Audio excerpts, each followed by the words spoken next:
All right, leaders, listen up. I want you to picture this. I went from leading a tight-knit crew, one where you could walk down the P-way, you could put your eyes on the people, feel the pulse in the organization every single day, to leading an organization that spans over 100,000 square miles in 4 different states. That change, that will humble you, because leadership fundamentals are still fundamentals, but the way you execute them has to change. And if you don't adapt fast, you're going to lose time, you're going to lose alignment, and then one day you're going to wake up and realize that the guidance that you've been putting out and the people who need it most didn't even hear it. So in today's video, I'm going to give you real lessons that I learned from just that scenario, going from an organization all in one place to distance leadership. And I'm going to do it in a way that you can use and put to work right now. So stick around to the end and I promise you're going to take away something actionable. Let's get after it.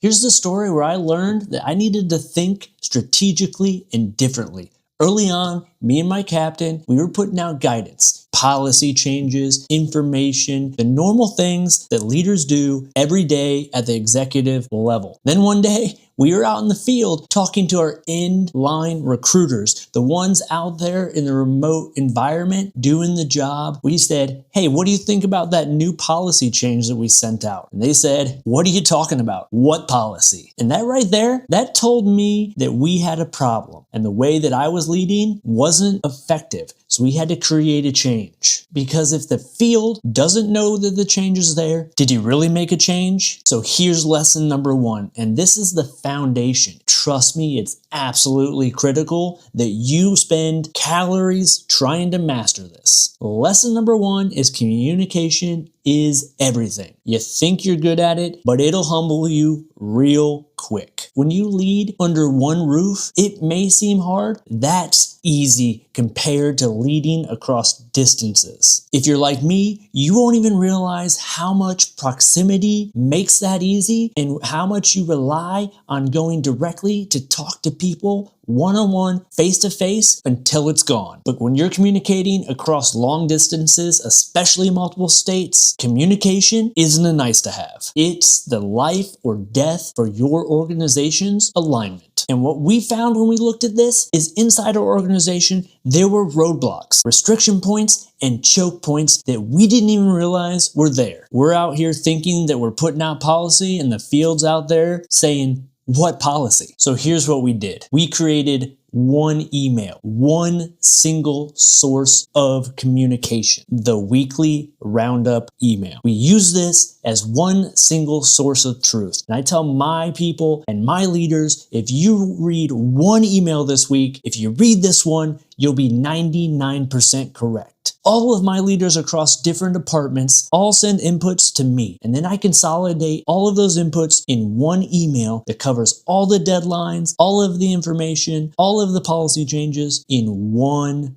place. So now instead of 30 or 40 different emails from all these different people and what's the priority, which email should I read, they've got one clear place to go. My advice here is simple. When you're leading over distance, communication has to be simple and you have to make it count. Now let me be clear. The buy-in from my team wasn't immediate. It wasn't overnight. It took time because my team had to send me that data every week consistently and in a format that I could digest so I could build the email. And that was a challenge to build because first, it's change and they're not used to it. So we have to build that habit in their routine as leaders. And also, some of my team felt that I was stealing their empowerment, that I was taking away from their job. So I had to make sure that I framed this in a way that it was collaborative. We're just streamlining communication so we get better results from the end user and our communication is precise and easy. Because if we're leading across a vast distance, we can't be sloppy with the communication. Once they saw that I was going to send that out consistently and the information that they needed to get put out was in there, they started to build in that trust. They started to send me those emails and it started to become our normal process. And guess what? Here's the indicator that it started to work. The first one, we started to get better results and better response rate from the taskers and the things that we needed the sailors or the employees to do. This is because, guess what? They all knew where to go to get what was expected of them. A lot less, I didn't see it. A lot less, I didn't know about it. If they missed it, that was on them because we gave them one place to go. So if you're leading across distance, here's the punchline.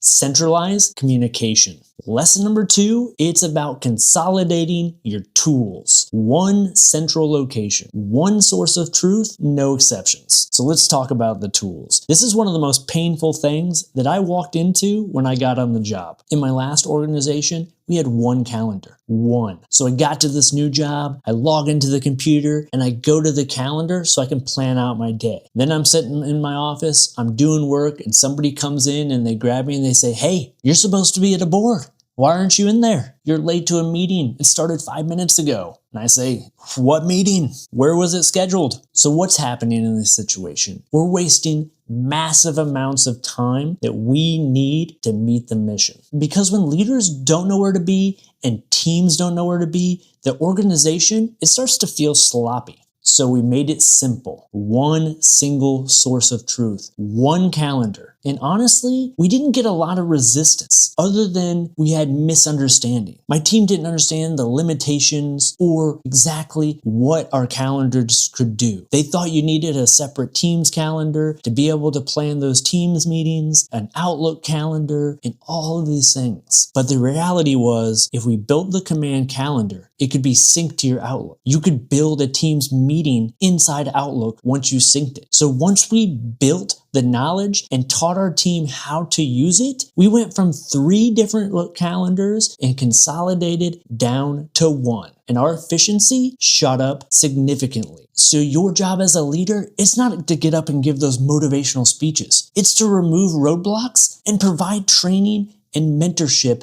to make your team better. That's a win for work, quality of life for everybody. We adopted that calendar, and I'm not here to tell you that it's perfect. There's still some things that don't end up on there. But from where we were a year ago to where we are now, we are 95% better and more organized as a team. And that's a huge win. And that's the point. Distance leadership multiplies friction. So if your tools aren't consolidated and communicated to your team in a clear and easy to understand process, your organization's gonna bleed time and energy every single day. Here's the takeaway. One single source of truth is a non-negotiable. If you want alignment, you don't allow multiple competing systems, because competing systems create competing realities, and competing realities, that kills execution. Lesson number 3 is use the leaders at your headquarters team to communicate outward. Those relationships build buy-in. This is where I had to rewire my thought process for communication. I grew up in a leadership environment where I could go directly and have a face-to-face conversation in 5 minutes if I wanted it. And now, 90% of my team was spread across 4 different states. I had to refine the way I communicated down, up, and across my organization. Those relationships that you have that are close to you are your keys to success. The relationships matter more. The chain matters more. Those middle managers, they've got a boss that sits inside HQ where you work. You have to use those department heads to communicate down the chain of command effectively. In my organization, I'm a dotted line on the organization chart. My job is to advise my commander or the CEO of the business on basically what's happening and make recommendations on how we should pivot. So I'm not directly in charge of them, but I do task them from time to time. So guess what would happen? They would get a tasker from me and then get a competing tasker from their boss. Who do you think they're going to go to? They're going to listen to their boss. So I had to think as a leader, where's my influence? Where's my greatest impact to be able to get both of those priorities done? And that was that direct connection leadership for somebody that I could talk to face to face. So now I communicate directly with the boss who communicates to that middle manager, which was a fundamental shift because I met with my middle managers every single day in my last organization. I could see them face to face, give out advice, to give out mentorship, to give out tasking. So now I have to go through somebody to do the same thing.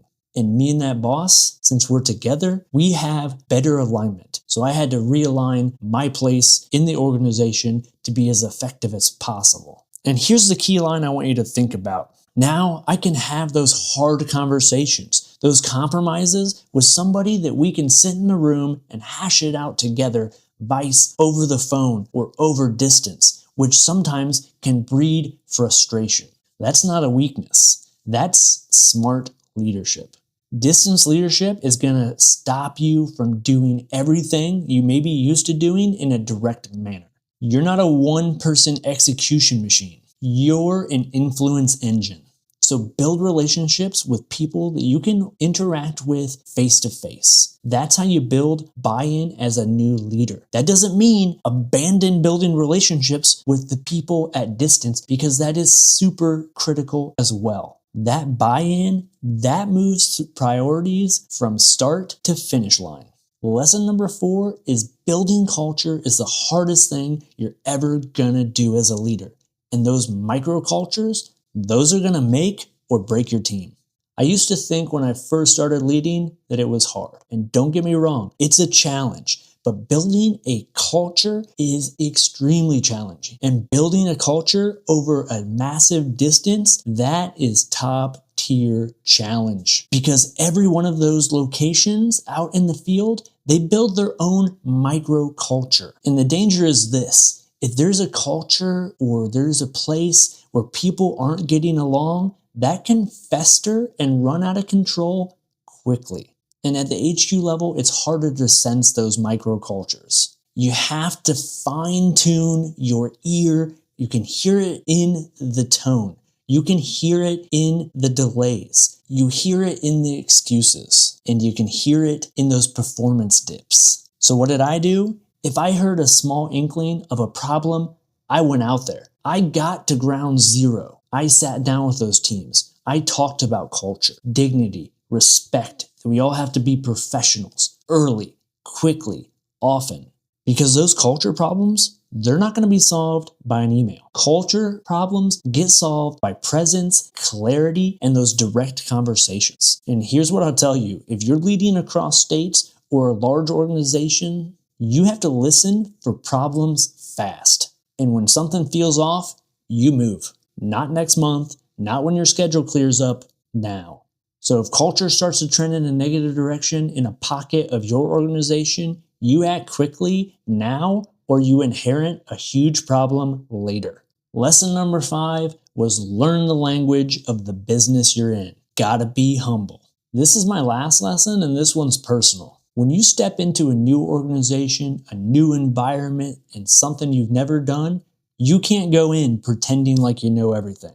You have to learn it, because your people, they will smell the fake from a mile away. The best advice that I give my leaders who end up in somewhere that they're uncomfortable is swallow your pride, get humble, and start learning. And the best way, and my favorite way to learn, is to learn from those below me. I can learn from anyone in the organization, from the newest recruiter to somebody who's been in that business for 20 or 30 years. Because guess what? They know stuff that I don't. They teach me and I teach them. But if I don't learn the lingo and understand the inner workings of the job that all of the pieces of my organization are doing, how the heck can I advise and build culture on something that I don't understand? I started this with the way I introduced myself. I told them straight up, I'm new here. I'm proud to be part of this organization. But the truth is, I've never been a recruiter. So I need you to tell me, as the CMC, where should I be? If you think I'm missing where I need to be, let me know so I can get out there. If you see a problem that I should be at, let me know. Tell me where I'm not going to go, because I'm not going to inherently have that knowledge to be exactly where I need to be at that perfect time. In my old job, I had done it for 15 years. I knew exactly where to stand and where to be at the precise moment to see the exact thing that I wanted to see.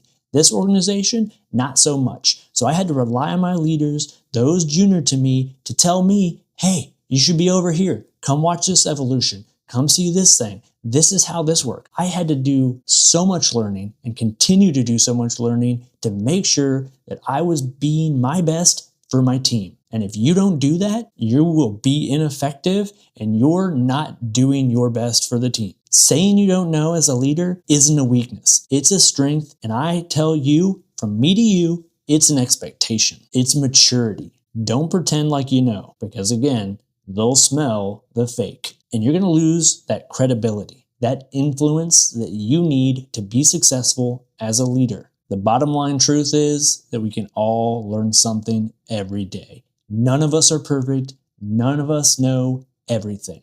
As a new person, you may know the least. So be humble, swallow your pride, and learn. And learn from those people at all levels of your organization. That will help you build influence and respect quickly. So let me wrap this up with a straight summary. If you're leading across states, leading across time zones, massive distance, the margin of error shrinks considerably. You need everything I talked about in this video. Centralized communication. I used that weekly roundup, that one single source of information. You need consolidated tools. This was those 3 calendars that we had that we consolidated down to one centralized calendar. Centralizing that communication and centralizing those tools. You need smart influence through structure. Make sure that you're building key relationships with the people that matter most. Build the relationships with those you interact with face to face on a daily basis as a priority.